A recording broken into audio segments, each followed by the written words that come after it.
suspect here. I kind of feel like the house band coming on after Aerosmith. Don't worry, there's Aerosmith coming back because Michelle's coming up here shortly. Okay.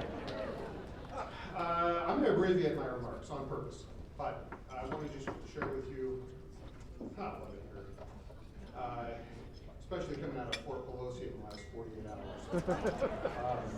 This is real America, and what we've got here is the envy of this nation. There are so many things to try to talk about to give you an update on D.C.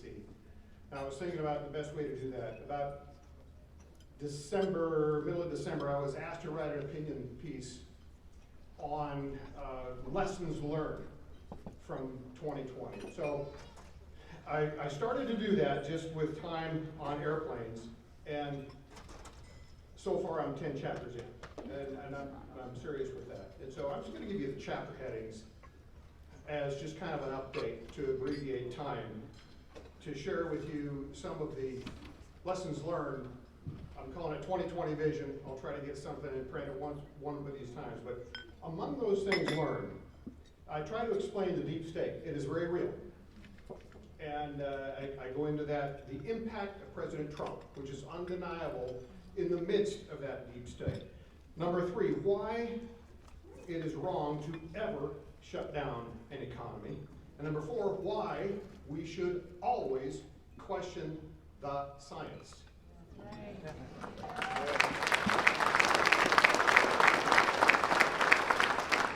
I try to talk about how social media, the selling of us via our data and messaging, is changing the world. How China is the new USSR, only worse. Why I believe cyber threat is a bigger threat than traditional military today, and the true impact of illegal immigration, which locks in Democrat control over the course of time.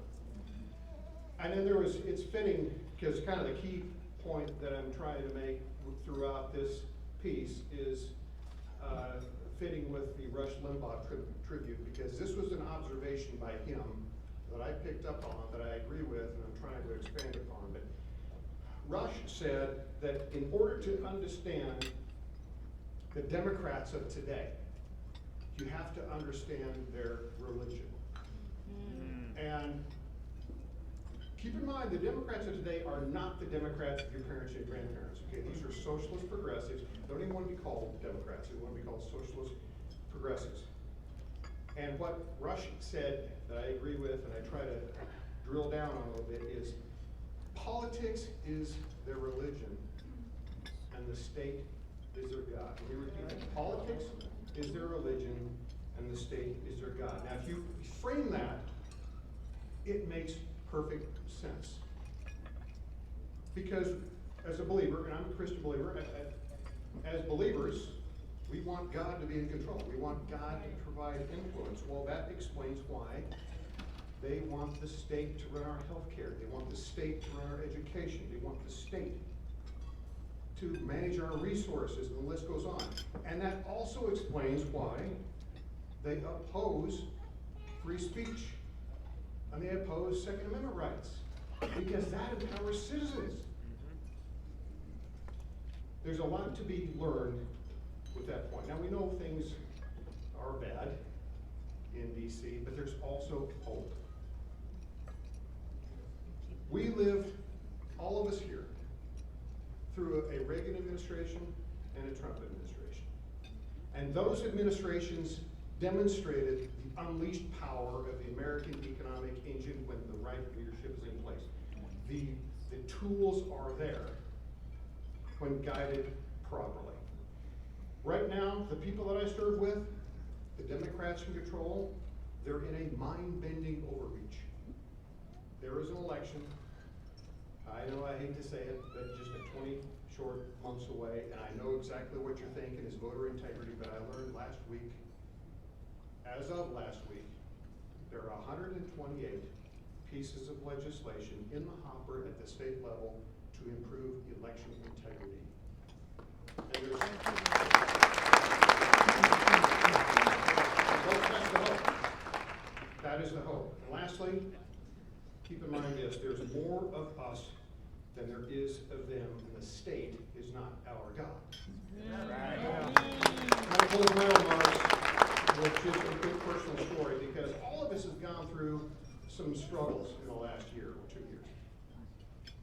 And when you're engaged in this fight, you're going to feel it, and it comes up, it catches up with you. We're human. There are attacks upon each of us. I know there's a lot of legislators here. I was going to acknowledge them, but there's just simply not the time to do it. There's attacks that come with this job. If you engage with the party, Brett Regan, I'm so appreciative for you. There's attacks that come with that. But every now and then something happens, it's kind of a wake-up call. So here was one of mine. This was several months ago. It's not uncommon for the House and the Senate to work into the evening. It's usually due to flight schedules, but it's not uncommon to vote through the night, to be there late hours in the early morning. And there was a vote going on the Senate side that I wanted to be part of. I walked through the complex at night, everything shut down, over to the Senate. We went through that vote. Didn't go out the way that I or our delegation wanted it to go. And so I was by myself, and I was walking back from the Senate over to the House, probably, I don't know, around midnight or so. The lights are dim. My head's kind of down. I'm deep in thought. And as I'm stepping along, all of a sudden I hear my own footsteps echoing. And I stop for a second, and I look up. And I'm in the great rotunda of the U.S. Capitol. Nobody else is there. Not one soul. The lights are dim. And that invokes an awesome response, or at least it did with me, an awesome response of emotion. And you start to see things that you don't see any other time, or at least I did. I've been through the rotunda 100 times. But it's been with hundreds or thousands of other people. During the day, in the light. And so I just took a little time and I started looking at some detail. And if you step off of that rotunda just a little bit, there's several little hallways that branch off. And in those hallways are old black and white photos of the heritage of what took place in that great rotunda. Did you know that that was a place of triage during the Civil War for battles that were close by? The dome was unfinished. Did you know that a primary surgical tool of those days was a bone saw? Because in the photos, there's a wheelbarrow on the side next to the wall with human limbs in the wheelbarrow. Folks, there's no anesthesia in those days. And the look on the faces of the doctors, nurses, patients. Ron Rock is an expert on this. I'm not. But I can tell when somebody is in shock.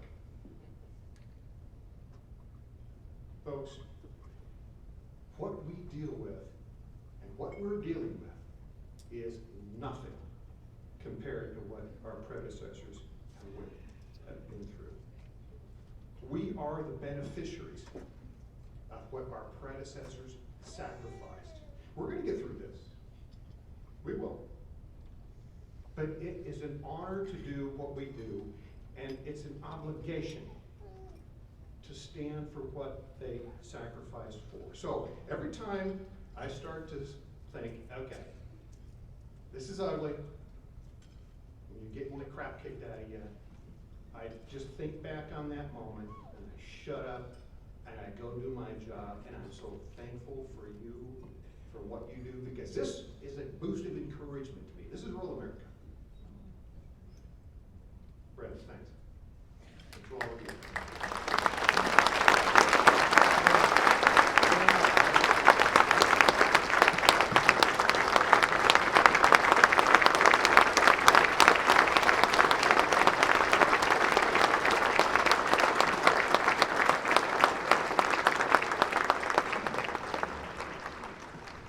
guys. We have one live audience.